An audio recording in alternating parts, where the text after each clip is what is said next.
First जो हम लोग स्टेट कैबिनेट ने 21 सितंबर को हम लोग एक्सक्लूसिवली इस मुद्दा पर चर्चा हुआ और उस समय में डिसीजन लिया कि it should be handed over to SIC and हम लोग क्या हुआ है पेपर लीकेज में उसका ऊपर में 3 मेंबर कमिटी विदिन 15 डेज में रिपोर्ट देने का एक कंस्टिट्यूट किया। High level committee constituted for inquiring into the main paper leakage issue in the Arunachal Pradesh public service commission, principal secretary fishery chairman, commissioner law member and secretary AR member secretary report ये हम लोग committee बनाया कि 3 member committee बनाया ताकि the entire episode को एक report file करना है, लूप होल्स क्या है क्या नहीं है। आज मैं आप लोग को ये बताना चाहता हूं कि जो सबको पता है कि public service commission is a constitutional body जिसमें गवर्नमेंट का अक्रॉस इंडिया में गवर्नमेंट का इंटरफेरेंस ऑलमोस्ट ना का बराबर है। There is absolutely no interference in the functioning of public service commission by the government. उनका जो SOP बनाना या उनका जो सिस्टम बनाना वो जो है सरकार इंटरफेरेंस नहीं होगी।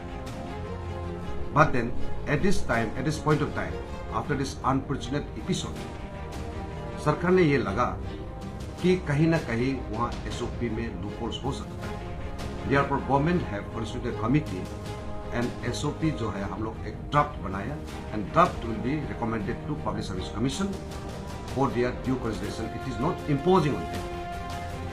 तो इन लोग जो है इसको कंसिडरेशन के लिए हम लोग भेजेंगे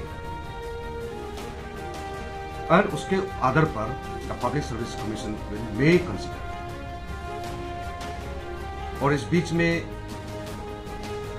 जो perpetrated the trust and confidence जो हमारा यूथ एंड स्टूडेंट्स पर जो ट्रस्ट एंड कॉन्फिडेंस को परपेट्रेटेड किया है, मैं तो ये बोलना चाहता हूं कि टीम SIC को मैं एप्रिशिएट करना चाहता हूं कि विद इन 26 सितंबर से लेके 26 दिसंबर आज 3 मंथ्स के अंदर काफी चीज को क्रैक कर चुका है। आज के डेट तक 34 लोगों को अरेस्ट कर चुका है। 34 लोगों में से 27 गवर्नमेंट ऑफिशियल्स हैं और 7 जो है सिविलियंस हैं।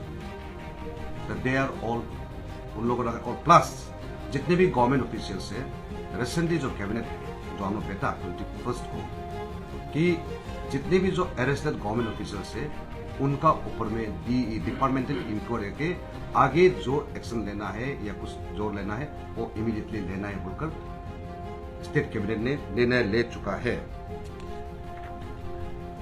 उसके बाद हम लोग ने लगा कि there must be a independent and free and fair investigation. तो उसके हिसाब से हम लोग भारत सरकार को हम लोग चिट्ठी लिखा कि ये मैटर को CBI जांच लेना है। तो हम लोग ने शुरुआत में हम लोग ये CBI उधर में गवर्नमेंट ऑफ इंडिया को लिखा और गवर्नमेंट ऑफ अरुणाचल इंडिया ने एग्री किया और CBI को यहाँ भेजा है and they are working on it. तो हम लोग ने सरकार ने ये भी निर्णय लिया कि investigation should not only confine to AE paper leakage जो 2014 से लेके टिल देन जितने भी जो एग्जामिनेशन से उस पर इन्वेस्टिगेट करने का भी गवर्नमेंट ने डिसीजन ले चुका है।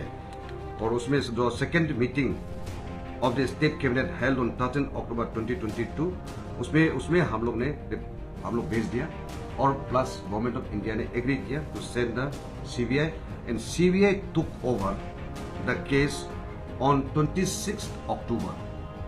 That is after 1 month of the SIC. उन लोग टेक ओवर किया and they are working according to their जो जिसमें करना है उन लोग काम कर रहा है। और फिर शुरुआत में हम लोग A के लिए लिखा, A पेपर के लिए लिखा। Next again we have written to the government of India to take over for investigation the entire period from 2014 to 2019. 2022.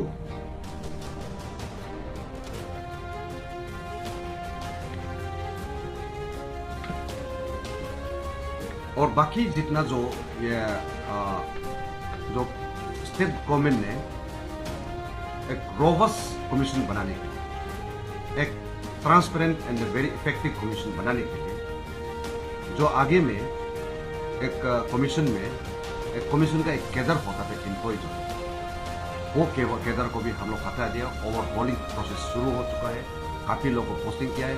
अभी जो कमीशन का जितने भी जो गवर्नमेंट ऑफिसर्स हैं, उन लोग को सिविल सेक्रेटरी का कैडर बना दिया है, so that one person continues to remain, और उधर का जो कमजोर को फिर फ्यूचर में फायदा ना होता है। इसके चलते स्टेट गवर्नमेंट ने डिसीजन लेके, और it is already in the implementation process,